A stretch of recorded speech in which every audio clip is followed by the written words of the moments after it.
జమ్మూ కాశ్మీర్ నవ నిర్మాణం కోసం ప్రధాని నరేంద్ర మోదీ తీసుకున్న నయా కాశ్మీర్ నెరేటివ్ను బదాబదల్ చేసే వరకు విశ్రమించనని సవాల్ విసిరాడు బారాముల్లా ఎంపీ ఇంజనీర్ రషీద్.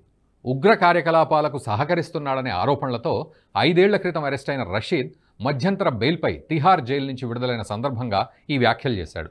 జైల్లో ఉండగానే బారాముల్లా లోక్సభ స్థానం నుంచి గెలుపొందాడు. రషీద్ చేసిన వ్యాఖ్యలను బీజేపీ జమ్మూ కాశ్మీర్ ఎన్నికల ఇన్ఛార్జ్ రామ్ మాధవ్ తిప్పికొట్టారు. రషీద్ సవాల్ను స్వీకరిస్తున్నట్లు ప్రకటించారు. నవ్య కాశ్మీర్ నిర్మాణం అప్రతిహతంగా కొనసాగుతుందన్నారు. రషీద్ వ్యాఖ్యలు లోయ రాజకీయాలను మరింత కలుషితం చేసేలా ఉన్నాయని రామ్ మాధవ్ విమర్శించారు. రషీద్ సహా గుప్కార్ ముఠాలన్నీ కాశ్మీర్ను మరింత అస్థిరతకు గురిచేసేందుకే ప్రయత్నిస్తున్నాయన్నారు. ఇంజనీర్ రషీద్ సవాల్ను రామ్ మాధవ్ స్వీకరించి తిప్పికొట్టడం ఒకెత్తైతే, బారాముల్లా లోక్సభ పరిధిలోని 15 అసెంబ్లీ స్థానాల్లో బలమైన కశ్మీర్ రాజకీయ పార్టీలను ఎదుర్కోవడం మరో ఎత్తు. బారాముల్లా లోక్సభ పరిధిలోని 15 అసెంబ్లీ స్థానాల్లో కొన్ని స్థానాల్లో పీడీపీ, మరికొన్ని చోట్ల నేషనల్ కాన్ఫరెన్స్ పార్టీలు బలంగా ఉన్నాయి. 1-1/2 స్థానాల్లో జమ్మూ కాశ్మీర్ పీపుల్స్ కాన్ఫరెన్స్, రషీద్ నాయకత్వంలోని కాశ్మీర్ అవామీ ఇత్తెహాద్ పార్టీలు ప్రాబల్య స్థానంలో ఉన్నాయి. ఈ స్థానాల్లో బీజేపీ ప్రభావం పెద్దగా లేదు. 1-1/2 స్థానాల్లో ఉన్నప్పటికీ అది కేవలం కొన్ని వందల ఓట్లకు మాత్రమే పరిమితమని చెప్పాలి. అయితే రామ్ మాధవ్ ధీమాకో కారణం ఉంది. కాశ్మీర్లోని బారాముల్లా ప్రాంతం 5 ఏళ్ల క్రితం వరకు ఉగ్రవాద ప్రభావిత ప్రాంతం. ఆ తర్వాత పరిస్థితిలో మార్పు వచ్చింది. విద్యా, వైద్య రంగాల్లో బారాముల్లా ప్రాంతం అభివృద్ధి వైపు అడుగులు వేసింది. దీర్ఘకాలిక జబ్బులతో బాధపడుతున్న వారిని, వయోవృద్ధుల్ని గుర్తించి వైద్యం అందించేందుకు కేంద్రం అంగన్వాడీలకు ట్యాబ్లు అందించింది. 2023లో దేశ అత్యున్నత పౌరసేవ పురస్కారం ఎక్సలెన్స్ ఇన్ పబ్లిక్ అడ్మినిస్ట్రేషన్ అవార్డును అందుకున్నది. బారాముల్లా జిల్లాకు కేంద్రం మరిన్ని నిధులు మంజూరు చేసింది. పళ్ల రైతుల లాభాలు పెంచేందుకు సోపోర్లో ఫ్రూట్ మండిని ఏర్పాటు చేసింది. ఇది ఆసియా ఖండంలో 2వ అతిపెద్ద పళ్ల మార్కెట్.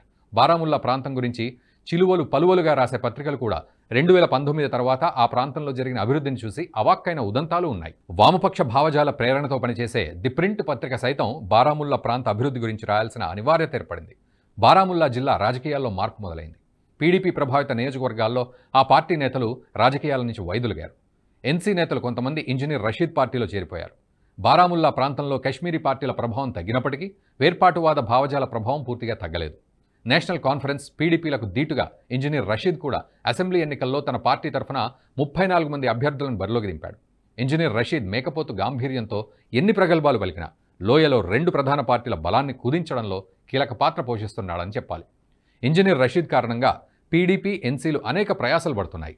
ఎన్సీ కాంగ్రెస్ కూటమి ప్రభుత్వాన్ని ఏర్పాటు చేయాలంటే బారాముల్లా లోక్సభ పరిధిలోని 15 స్థానాల్లో గెలవడం తప్పనిసరి. బీజేపీ విజయాన్ని ఇంజనీర్ రషీద్ సులభతరం చేసే అవకాశాలుండడంతో ఇండి కూటమి ఓటమి భయంతో బీజేపీపై విమర్శలు చేస్తోంది. ఇంజనీర్ రషీద్ సవాళ్లపై రామ్ మాధవ్ ప్రతిస్పందనలో 2 కీలక అంశాలు ఇమిడి ఉన్నాయి. ఒకటి, ఇంజనీర్ రషీద్ కారణంగా లోయలో ఓట్లు చీలిపోయి కాంగ్రెస్, ఎన్సీ కూటమి ఆశలు అడియాసలు కావడంతో పాటు, రెండోది, కశ్మీర్లో బీజేపీ ప్రభుత్వం ఏర్పడితే ప్రధాని నరేంద్ర మోదీ నయా కాశ్మీర్ నెరేటివ్ నినాదాన్ని అమలు చేయడం. ఇంజనీర్ రషీద్ కారణంగా తమ ఓటమి తప్పదని బెంగపడుతున్న కాంగ్రెస్ కూటమి నేతలు రషీద్ బీజేపీ ఏజెంట్ అంటూ ప్రచారం చేస్తున్నాయి. తమ కూటమిని ఓడించడానికే కేంద్ర ప్రభుత్వం ఇంజనీర్ రషీద్ను విడుదల చేసిందంటూ నేషనల్ కాన్ఫరెన్స్ నేతలు విమర్శిస్తున్నారు. కశ్మీర్ లోయలోని మొత్తం 47 అసెంబ్లీ స్థానాల్లో బారాముల్లా లోక్సభ పరిధిలోనే 15 అసెంబ్లీ స్థానాలు ఉన్నాయి. అంతేకాదు, ఈ 47 శాసనసభ స్థానాలకు గాను 34 స్థానాల్లో ఇంజనీర్ రషీద్ నాయకత్వంలోని అవామీ ఇత్తెహాదుల్ పార్టీ తన అభ్యర్థుల్ని బరిలోకి దింపింది. మరోవైపు కాంగ్రెస్, ఎన్సీ, సిపిఎం కూటమి ఆశలన్నీ లోయలోని స్థానాలపైనే ఉండడంతో ఆ పార్టీలకు ఓటమి భయం పట్టుకుంది. గత మేలో జరిగిన లోక్సభ ఎన్నికల్లో బారాముల్లా నియోజకవర్గం నుంచి పోటీ చేసిన జమ్మూ కాశ్మీర్ మాజీ ముఖ్యమంత్రి ఒమర్ అబ్దుల్లాను ఇంజనీర్ రషీద్ దాదాపు 2 లక్షల ఓట్ల మెజార్టీతో ఓడించాడు. పోలైన మొత్తం 10 లక్షల ఓట్లలో ఒమర్ అబ్దుల్లా పార్టీకి వచ్చింది కేవలం 2,60,000 పైచిలకు ఓట్లు మాత్రమే. అంతేకాదు, బారాముల్లా జిల్లాలో సజ్జాద్ ఘనీలోన్ నాయకత్వంలోని Jammu Kashmir peoples conference party కూడా బలంగా ఉంది. బారాముల్లా జిల్లాలో ఇంజనీర్ రషీద్ నాయకత్వంలోని ఇత్తెహాదుల్ అవామీ పార్టీ, సజ్జాద్ ఘనీలోన్ నాయకత్వంలోని జేకేపీసీ పార్టీల కారణంగా తమ కూటమి ఓటమి తప్పదని భావిస్తున్న ఒమర్ అబ్దుల్లా కొత్త విమర్శలకు దిగారు. ఎన్నికల్లో తమ కూటమిని ఓడించేందుకు కేంద్ర ప్రభుత్వం పనిగట్టుకుని మరీ ఎన్నికల సమయంలో ఇంజనీర్ రషీద్ని విడుదల చేస్తోందంటూ విమర్శలకు దిగుతున్నారు. అంతేకాదు, ఇంజనీర్ రషీద్కు బీజేపీతో లోపాయికారి ఒప్పందాలున్నాయనే చవకబారు విమర్శలు చేస్తున్నారు. జైలు నుంచి విడుదల కావడానికి కేంద్రంతో చేసుకున్న రహస్య ఒప్పందం కారణంగానే రషీద్ విడుదలవుతున్నాడని పీడీపీ కూడా ఆరోపిస్తోంది. రామ్ మాధవ్ వ్యూహం చాలా సంక్లిష్టమైందనే చెప్పాలి. ఇద్దరు బలమైన శత్రువులను ఏకకాలంలో ఒంటరిగా ఎదుర్కొనడం దాదాపు అసాధ్యం. ఇలాంటి అసాధ్యమైన సందర్భాల్లో ప్రత్యర్థుల మధ్య గల విభేదాలను ఆసరా చేసుకుని కొత్త వ్యూహానికి పదును పెడితే ఇద్దరినీ ఓడించడం సులభం అవుతుంది. ఇదే వ్యూహాన్ని రామ్ మాధవ్ అనుసరించారని చెప్పాలి. లోయలో 5 నుంచి 7 స్థానాల్లో గెలిస్తే తప్ప ప్రభుత్వాన్ని ఏర్పాటు చేయడం అసాధ్యం.